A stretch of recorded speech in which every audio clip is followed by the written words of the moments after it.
104 और अब 119 लोग जो डिपोर्ट होकर भारत आए हैं, इनमें से ज़्यादातर पंजाब के लोग हैं, लेकिन लोग भी काफ़ी डरे हुए हैं, बातचीत नहीं कर पा रहे हैं। दूसरी तरफ भगवंत मान जो है वो केंद्र पर निशाना साध रहे हैं और जो केंद्र है वो पंजाब सरकार को लेकर जो आंकड़े गिनवा रही है। तो ऐसे में कैसे देखें?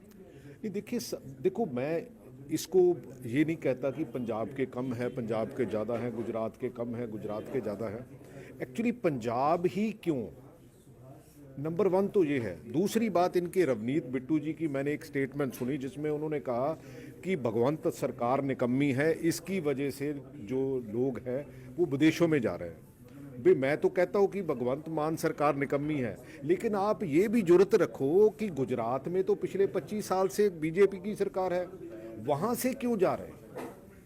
वो मॉडल तो इन्होंने पूरे देश में जो है वो लॉन्च किया है कि हाँ भाई गुजरात मॉडल, गुजरात मॉडल।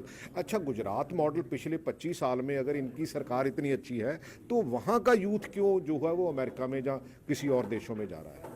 लेकिन अनफॉर्चुनेट है कि ये कोई भी जिम्मेवारी लेने को तैयार नहीं है। क्योंकि 104 आए थे, उसके बाद प्रधानमंत्री जो दौरे पे भी गए, अमेरिका के राष्ट्रपति से मिले, उसके बाद उनके आने के बाद भी 119 और कह रहे हैं कि एक जहाज और आ रहा है अभी। तो देख रहे हैं कि रिश्तों में सुधार हो रहा है कि नहीं, रिश्तों में सुधार नहीं हो रहा, रिश्ते सरेंडर हो रहे हैं। जैसे जैसे वहाँ से, क्योंकि एलन मस्क के साथ प्राइम मिनिस्टर का मीटिंग ही मेरे को लगता है कि ये कहीं ना कहीं सिर्फ और सिर्फ, मैं कहता हूँ कि देश के लिए बिजनेस कर लो, लेकिन किसी पार्टिकुलर बंदे के लिए बिजनेस तो ना करो, देश के नाम के ऊपर। तो ये देश के नाम के ऊपर सिर्फ अडानी और अंबानी के लिए बिजनेस करते हैं, देश के लिए बिजनेस नहीं करते। अगर बात की जाए, क्योंकि अभी भी ट्रैवल एजेंट है जो लोगों को डंकी के जरिए जो विदेशों में भेज रहे हैं, और कई रूट के खासकर अगर बात कीजिए स्पेन जो है वहाँ से ज़्यादातर भेजा जाता है। तो ऐसे में विदेश मंत्रालय ने 212 के पंजीकृत जो पंजाब में है ट्रैवल एजेंट और 68 के करीब जो देखो लेकिन लग रहा है कि क्योंकि 500 से ज़्यादा यहाँ पे ऑफिस है, इमिग्रेशन कंसल्टेंट, और उसकी आड़ में भी ये काम हो रहा है। नहीं, मैं कहता हूँ कि बिल्कुल स्ट्रिक्ट एक्शन होना चाहिए, पुलिस को इसमें जो स्ट्रिक्ट एक्शन होना चाहिए। लेकिन अनफॉर्चुनेटली ये इतना नंबर क्यों है, आइलेट्स का इतना नंबर क्यों है? क्योंकि हमारे बच्चे ये सोच रहे हैं कि हमारा भविष्य जो है वो यहाँ सेफ नहीं है, अच्छा नहीं है, इसलिए वो कहीं ना कोई रूट लेके वो बाहर जा रहे हैं। ये हमें एडमिट करना पड़ेगा और उसके ऊपर हमें काम करना पड़ेगा। और दिल्ली में जो भगदड़ हुई है रेलवे स्टेशन पर, क्योंकि कहते हैं कि ट्रेनें लेट होने के कारण वहाँ भीड़ बढ़ गई थी, उसके कारण वहाँ पे भगदड़ हुई, इसमें काफ़ी लोग मारे गए। अब 2 सदस्यीय जो गठित की गई है कमेटी, और सीसीटीवी या और भी जो वहाँ पे सबूत है वो सुरक्षित रखने को है, तो लग रहा है कि लोगों को इंसाफ मिल पाएगा, जाँच हो पाएगी। इंसाफ तो दूर की बात है, जाँच भी नहीं हो पाएगी। क्योंकि बड़ी सीधी सी बात है, क्योंकि इस देश में एक कमेटी बनती है, उसका नाम होता है कम मिट्टी, मतलब काम जो है मिट्टी हो गया। और एक सब कमेटी बनती है, उसका नाम होता है कि सब काम मिट्टी।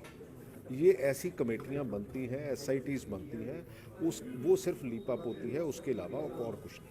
आपके हल्के का भी एक लड़का है जमशेर का, आप मिले, उससे बातचीत हुई? मैं बिल्कुल जाऊंगा, मैं एक आधे दिन में, क्योंकि टेंस है, कहीं ना कहीं मानसिक तनाव में है, तो मैं डेफिनेटली उसके पास जाऊंगा। सीएम मान के बयान को कैसे देते हैं? उन्होंने कहा कि जो ढूंढ कर आए हैं वो जो उनके क्वालिफिकेशन के आधार पर या उनको अच्छी नौकरी देने का भी उन्होंने कहा है कि उनकी क्वालिफिकेशन के आधार पर नौकरी भी दी जा देखो, ये तो सिर्फ स्टेटमेंट है और कुछ नहीं है।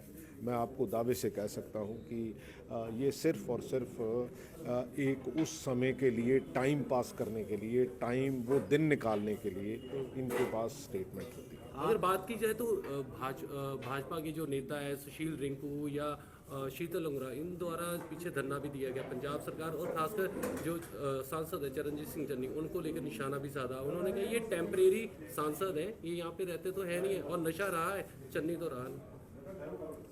देखो, इसके बारे में तो आप चन्नी जी से पूछ सकते हैं, लेकिन ये दोनों जो इनकी कारगुजारी के ऊपर मेरे को कुछ कहने की जरूरत है। सर, अगर बात करें तो जैसे हाथ बांध कर पिछली बार भी लाया गया, इस बार भी ऐसी कुछ बातें सामने आ रही हैं, इसको कैसे देख? क्या चीज़? जो लड़के डिपोर्ट होकर आ रहे हैं उनके हाथ बांधे जाते हैं। मैं कहता हूँ कि ये इनह्यूमन है अमानवीय है, तो मेरा ख्याल है कि ऐसी कभी भी ऐसी सिचुएशन अराइज नहीं होनी चाहिए। और वो भी जब विश्व गुरु वहाँ जो उनके प्रेसिडेंट से मिलके आए हैं, जब मिलके उसके साथ डिस्कशन के बाद भी अगर ये बात होती है, तो मेरा ख्याल है एक देश के लिए बहुत दुर्भाग्यपूर्ण बात है। एक आखिरी सवाल, 27 में विधानसभा चुनाव होंगे पंजाब में, ऐसे में नवजोत सिंह सिद्धू भी अब एक्टिव होते दिखाई दे रहे हैं, तो कैसे देखते हैं उन्हें कि अच्छी बात है। वैसे भी वो एक्टिव ही हैं यार उसमें, लेकिन वो उसमें अभी आपके राजनीति पुराने साथी हैं। हाँ मैं है पुराने की नए भी साथी हैं यार, उसमें साथी तो साथी रहता है, पुराना और नया क्या होता है। लेकिन क्या लग रहा है कि हाईकमान कोई जिम्मेदारी सौंपेगी उन्हें, क्योंकि ये तो इसके पिछली बारे बार में प्रधान थे तो चुनाव हार गए थे, और इस बार इसके क्या लग बारे रहा है? में मैं कुछ नहीं कह सकता, लेकिन साथी है तो साथी है।